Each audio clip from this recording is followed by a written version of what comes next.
ahead. I'm Caroline Surik. I'm Miranda Ford. I'm Carl Soderstrom. And our project is Equality Define It. Michelle Obama standing up for the lives of society, African American, and women's rights.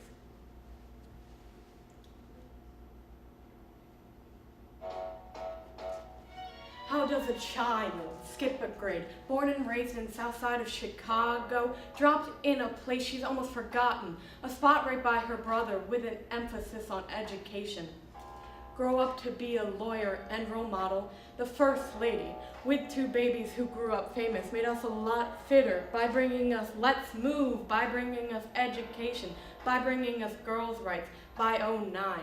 She began to stand up for our lives, and every day while people were commenting hate across media, she struggled and kept her guard up.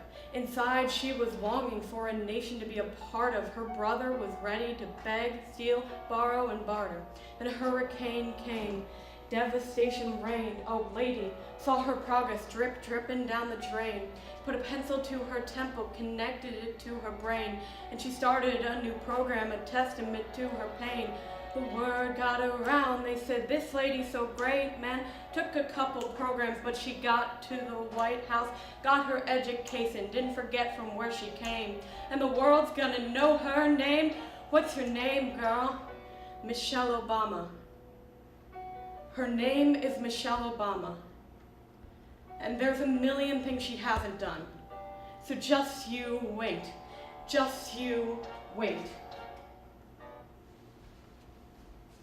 Generation after generation, students here have shown that same grit, that same resilience to soar past obstacles and outrages, past the humiliation of Jim Crow, past the countryside threat of lynchings, past the turmoil of the civil rights era. I want our young people to know that they belong, that they matter. So don't be afraid. You hear me, young people? Don't be afraid. Sorry. Be focused, be determined, be hopeful, be empowered. Empower yourself with an education and go out there and build a country worthy of your boundless promise. Lead by example with hope, never fear, and know that I will be with you, working with you and rooting for you to support you for the rest of my life.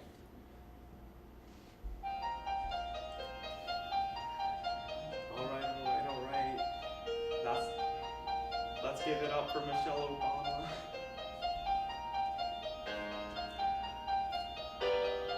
A toast to you, to us,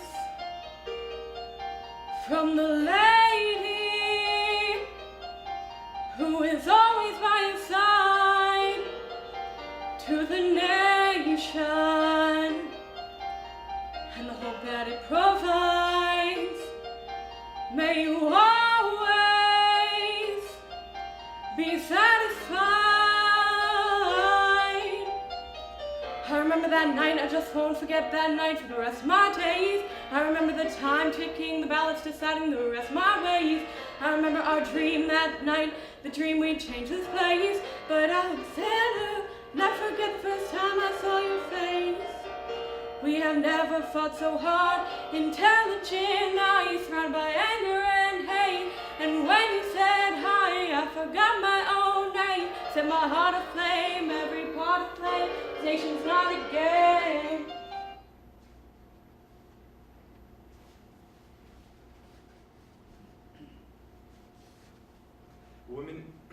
Michelle Obama has brought inspiration into the lives of millions of people. She was able to put aside our differences and bring peace into this country. We learned about gratitude and humility, that so many people were involved in our success, and that from our teachers helping us, inspiring us every day, to the janitors cleaning our school bathrooms. After the American Revolution, slavery became less and less popular because of the fact that the tobacco had ruined the land. Slaves began to do small things of rebellion, like burning or poisoning your food, or putting flies in the food, and even learning to read or write. In 1857, an infamous year for civil rights, the Supreme Court decided that Dred Scott was to remain a slave as the property clause only applied to lands held at the time of ratification. While fighting the Confederacy, they also had to fight wage discrimination. But Congress was able to pass a bill that allowed soldiers to have the same pay regardless of your race. The Harlem Renaissance helped lead to the establishment of black writers and artists through overrepresentation. And it created for the writers a continually expanding space for the Western high culture. 2 months after the United States declared war on Japan, an African American newspaper called the Pittsburgh Courier declared a double victory campaign against fascism in Europe and racism in America.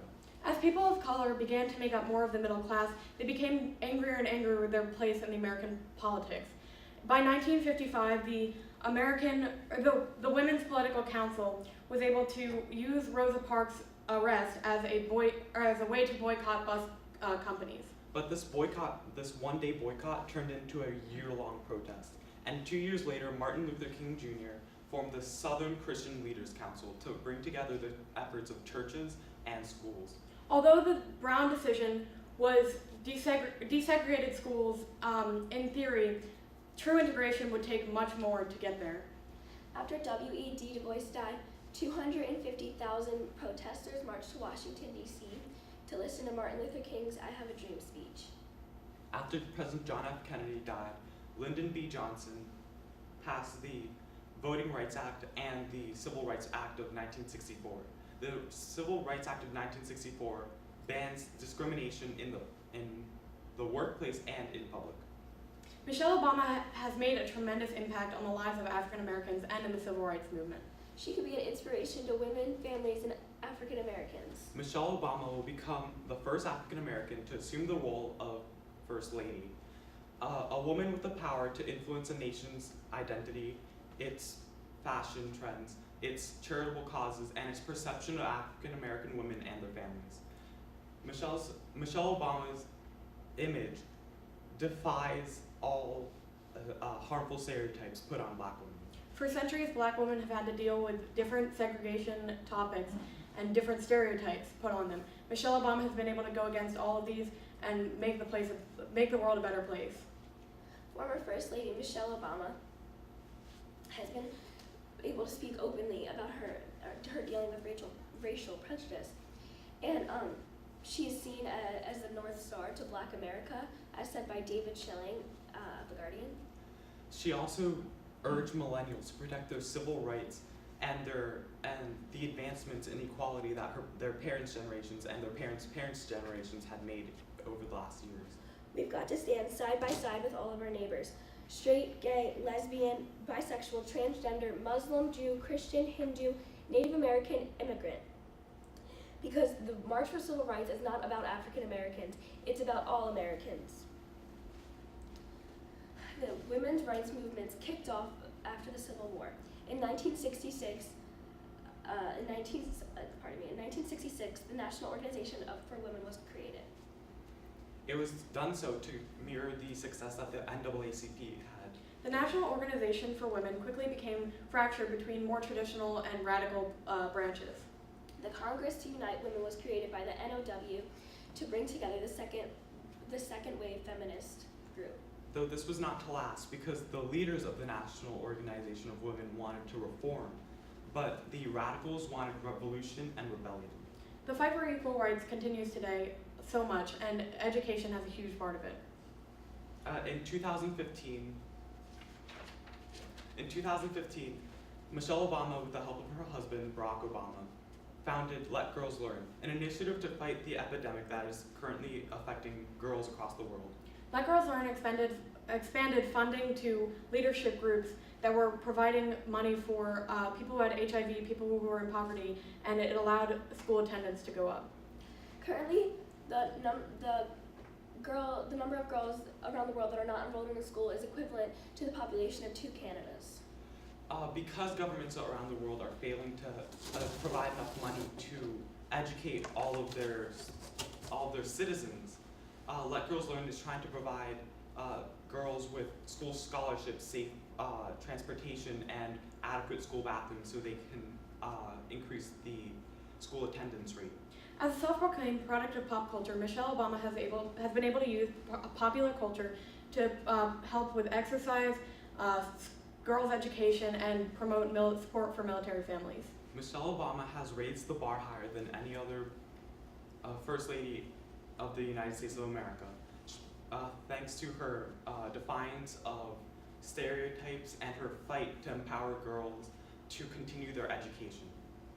For all the young people in this room and those who are watching, know that this country belongs to you, to all of you. Do not let anybody ever make you feel like you don't have a place in our American story, because you do, and you have a right to be exactly who you are. And that's the kind of hope that we need. Thank you. Thank you.